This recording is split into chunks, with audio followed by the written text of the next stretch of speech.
G'day guys, welcome to another Tuesday night in the man cave. Hope you all had a great week. So tonight what we've got going on is I do a little thing telling you what I reckon I'd like to be when I grow up.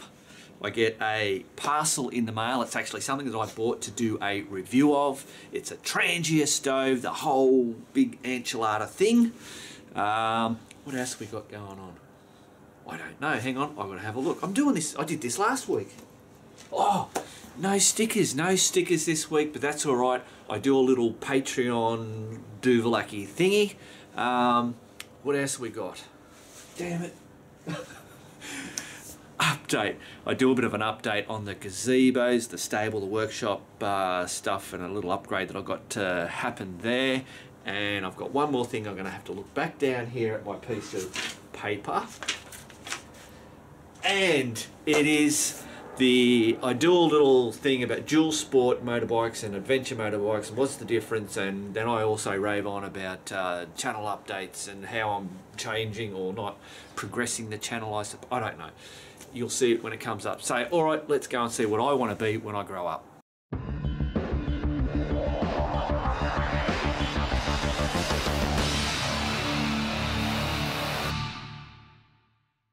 Oh my God, guys, I have finally worked out what the hell I want to be when I grow up. A motorcycle mirror installer.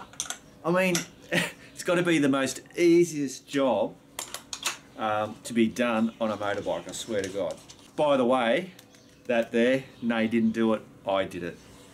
It's been bloody stupid and crashed the postie. There you go. She's off. So I'm opting for the DRC off-road mirror, which I have on Max, and I've got them on Charlie. They just work an absolute treat.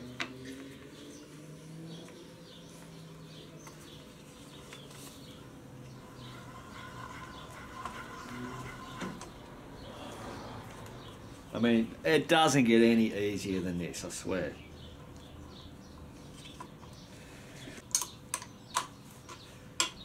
Couple of turns on the old nut. That's it. That's a little bit loose. Get the Allen key.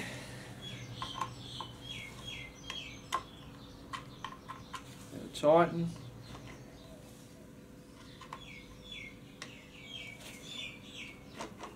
I reckon that's a little bit more. Beautiful. Alright, now all we've got to do is the adjustment. I reckon that's got to go out a little bit more, so we'll loosen this back up. Take that out there. Tighten up.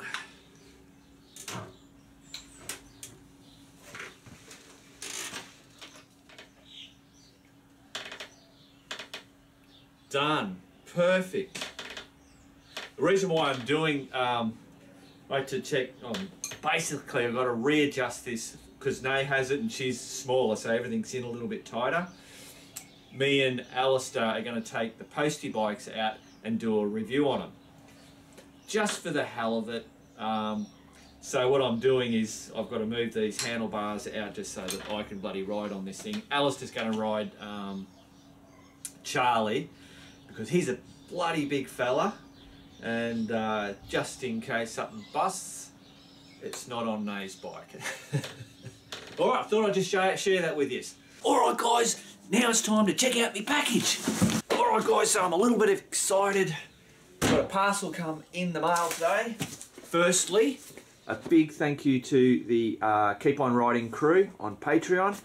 Without your support, stuff like this wouldn't be bloody possible. Alright, let's open her up.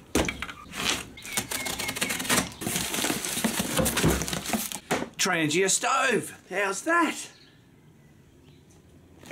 So, I'm just going to quickly open this. I will be doing a review of the whole thing, using it as cooking and all that kind of stuff. But we're going to open it up right now. See what's inside.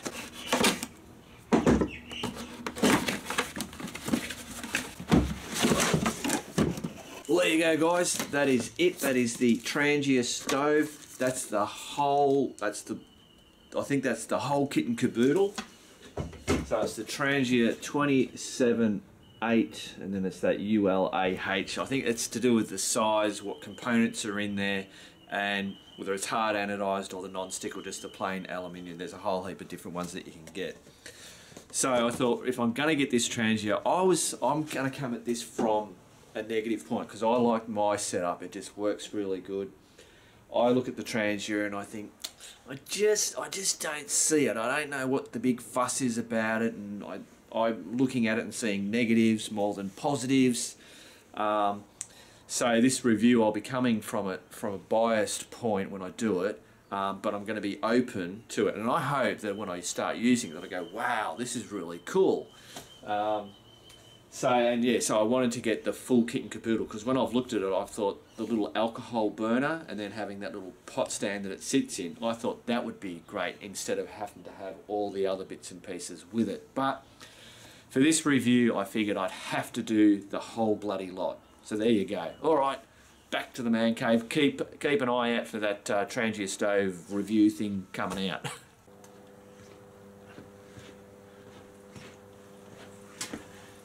Aye, onto me Patreon thing.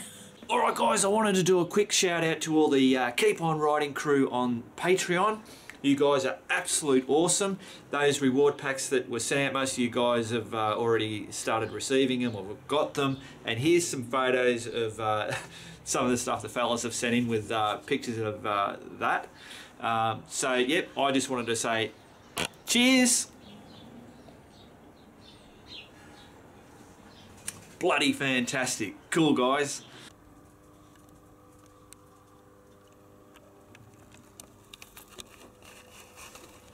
Out to the gazebo, let's go. All right, guys, I want to do a quick update on the gazebo. So most of you guys mostly watched me putting these up. I've had a bit of a problem with water, which I'll show and explain that. And we've bought something to help remedy that. Now, as I was just turning on the lights, I thought that wood block thing from last week, I just want to show you something. I just got to move Max out of the way.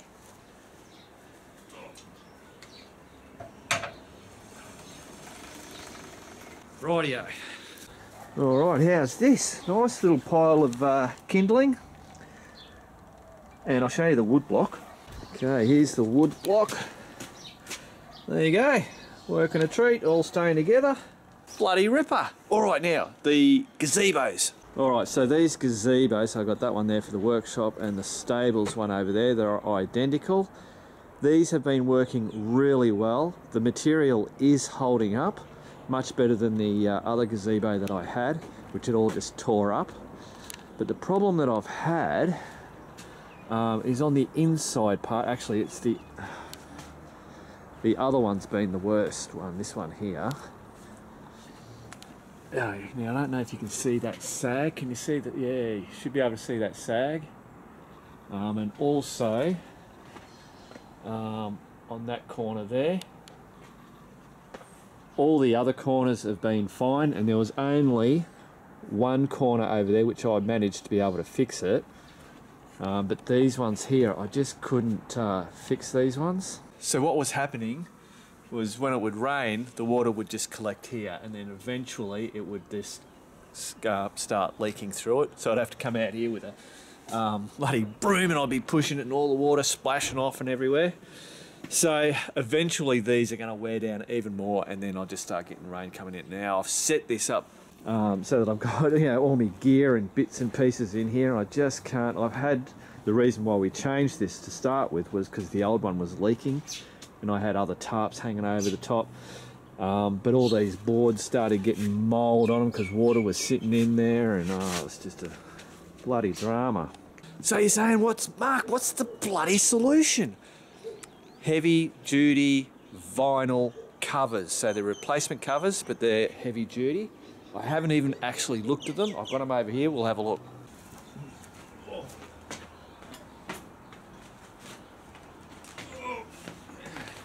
Bloody heavy, I tell you. So I've got two of these. We'll go over there and we'll open one up. Alright guys, so hopefully you can see that. Where's the bloody zipper?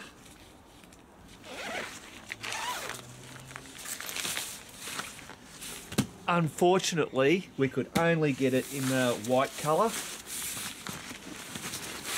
We really struggled trying to find one, and we're not exactly 100% sure whether this is actually going to fit.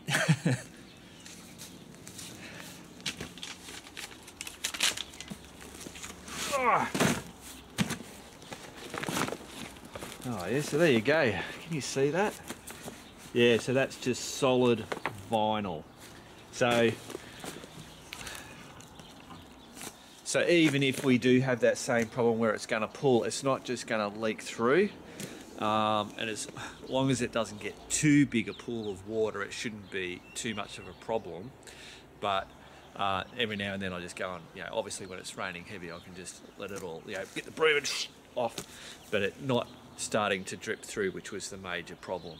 So I'm really happy with that quality. That's really good. Now it's just whether I can fit it on. I don't have time to do it because this is actually Monday night. So this will be, putting this up will be in the next Mancave Tuesday. All right. I'm confused, Max. I don't know. Are you a dual sport or you're an adventure bike? I don't know. What do you think?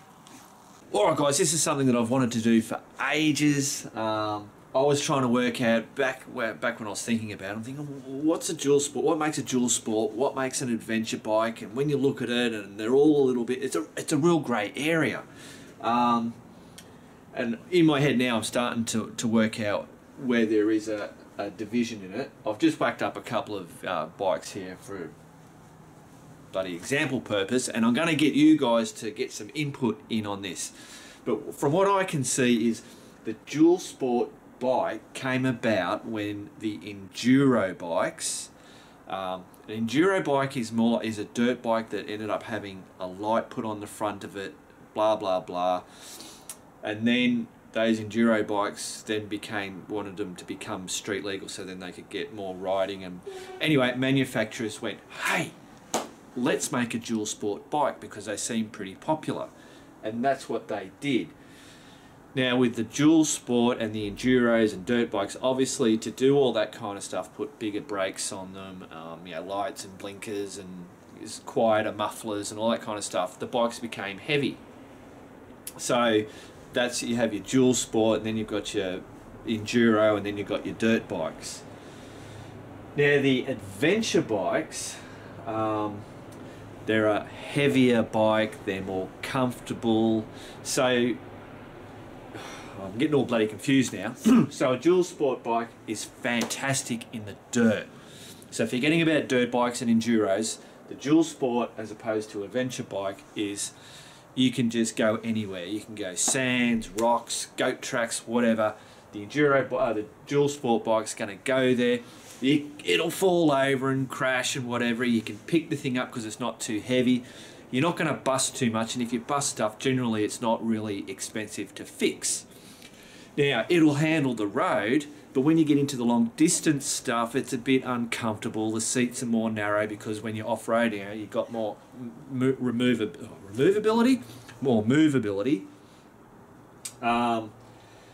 So the dual sport is more dirt orientated, but it can do the highway and the roads are no worries at all. The adventure bike is the opposite.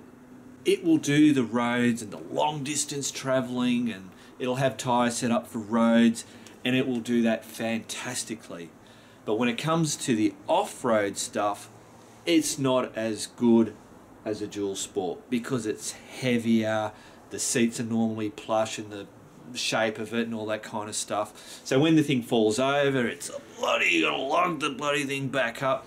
Obviously an adventure bike will have more built-around space for luggage and all that kind of stuff. And when an adventure bike falls over, there's a whole lot more things that can bust on them, and they're normally expensive to repair. So I think that's giving you an idea. That's my idea from what I've researched and all that kind of stuff.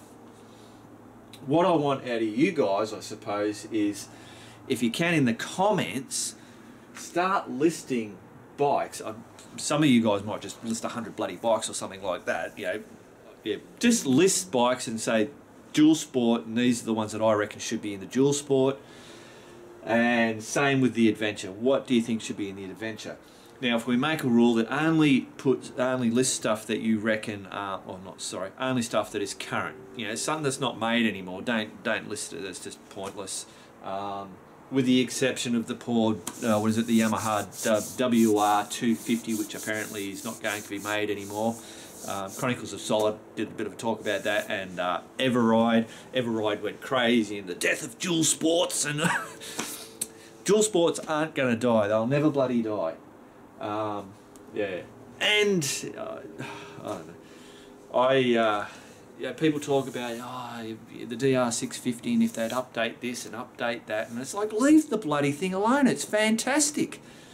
Sell it as it is, and then people like me and you guys out there, you do all the mods and you change it to be the way that you want it, because the way I want it may not be the way that you want it.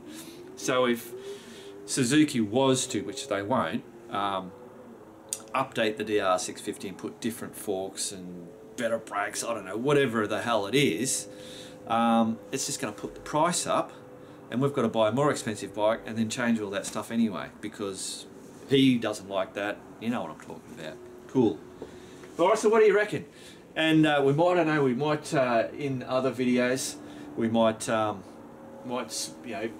go to the DRZ bloody 400. Here's a photo of it, and blah blah blah blah blah. Just quickly and briefly, and go through all the ones that we end up getting up on here. It'll most probably become a separate video. Now, this brings me to another thing. Mancave Tuesday is generally not really much about bloody motorbikes of late. It's all been about man cave stuff. And the whole building of this channel, I've had to, well, what I've got to do, because if we're going to build this channel, I've got to get more people subscribing to it to get it bigger. That's the whole purpose. And the bigger it gets, the more sustainable the channel becomes. Patreon's bloody fantastic, and it's great, you know, we're up to $305 a month, but remember, $305 a month doesn't do much. I'm not putting that down because that's bloody fantastic, but if you know what I mean in the sense of sustainability of, doing all this stuff. Alright, so one of the things with, I'm going to change the angle. How's that? Change the angle. So one of the biggest problems with the Mancave Tuesday is it's Mancave Tuesday and there's lots of bits and pieces in it. So there's no keywords or no, someone's doing a search and it's not popping up because it's just Mancave Tuesday. And someone said to me, Mark, you should rehash some of the stuff that you've done in Mancave Tuesday and make it its own separate thing, because he said there were some things that I'd like to share to a mate to say, hey, check out this. But he's got to share the whole Mancave Tuesday and then find in between where all that is, kind of stuff. And I thought, well, that's pretty bloody, that's a fair decent request, I reckon. Now, whether I'm going to go back and redo the other stuff, I don't think so. But what that's bringing to me to now is Mancave Tuesday is still going to continue, but it's going to be more of a bouncing off thing. So I've already mentioned about the Transia stuff and all, and I don't know, but that's what it's going to be. And then obviously just Mancave stuff that me and Nate are dicking around in here, because I know you guys, most of you guys like it. I see that by each week how many views that we're getting on that, and it's very, very consistent. So that's telling me you guys are liking the stuff that we're doing in Mancave Tuesday at the moment. Another thing that's brought me to, discussing all this is like when me and Alistair are out doing the Postie Bike review, which is coming up on Friday. We were talking about stuff, and he made the comment, sorry Mark, but when you're not doing stuff with a motorbike, I don't want to watch it. And I said, yeah, well, that's fair enough. I mean, we've all got our own interests and whatever, and that's a fair call. But the problem that I have is that I've got, like Harry the Cruiser people that like that, and then I've got, the Postie Bike people that like the Postie Bike stuff, and then there's the DR650 stuff. So I've got such a wide, and then there's people that don't ride motorbikes and just love the stuff that I dick around with welding and man cave bullshit and whatever. And most probably rambling, guys, but you're just going to have to listen to me. I don't care. I'm going to change the ring. Whoop, whoop. There we go. So I've already started doing that. So having the Mancave motorcycle reviews. So that's its own separate thing. The Shit Easy camp cooking, motorcycle camp cooking, that's its own separate videos. You haven't seen the Trangia yet. You haven't seen the Trangia one's coming up. You're going to see it tomorrow. That's Wednesday. That's going to come live. So that's doing the gear review. So whether it's cooking, tents, sleeping stuff, motorcycle part, seat, whatever it is, that will be, those videos will be in a separate thing. And the reason for that is that will be only about that particular thing, which will hopefully get more views because it's more target specific, if you understand what I'm talking about. Half the time I don't. So where was I going with that? I don't know now. Now I'm losing my train of thought, and this is when we go into whirlwind. Alright, so what I was trying to say with that is that I'm just basically trying to work out how to get more subscribers and likes and people to share the videos and all that kind of stuff, because that's what's going to grow the channel, and that in the end is what's going to make the channel more sustainable and continue just getting better and delving out into all bloody things with motorcycles and camping and man cave stuff. Alright, so there you go, guys. Now, so don't forget, in the comments, if you're going to comment in the bloody things today, do the dual sport. Tell me what you reckon we're going to put up in here, and then next week we'll have a quick look at that, or it might even go into, depending on what response we get, we might bloody bang it out into its own little video series. Not series, that's stupid. Alright, I'm shutting up. Cool. Well, there you go, guys. That's another Mancave Tuesday done and dusted. Hope everybody has a great week. Remember, drop those comments in about the dual sport and the adventure bikes. Tomorrow at 6 PM Australian Eastern Standard Time will be the review of the Transia that I do here. And on Friday, I haven't done the editing, so I'm hoping it's going to be Friday, will be the review of the good old postie bike, the Honda CT110. Should be lots of bloody fun, because I tell you, it certainly was. That's me and Alistair on the postie bikes. Cool, alright. Keep on riding, and if you ain't riding, keep on bloody keeping on.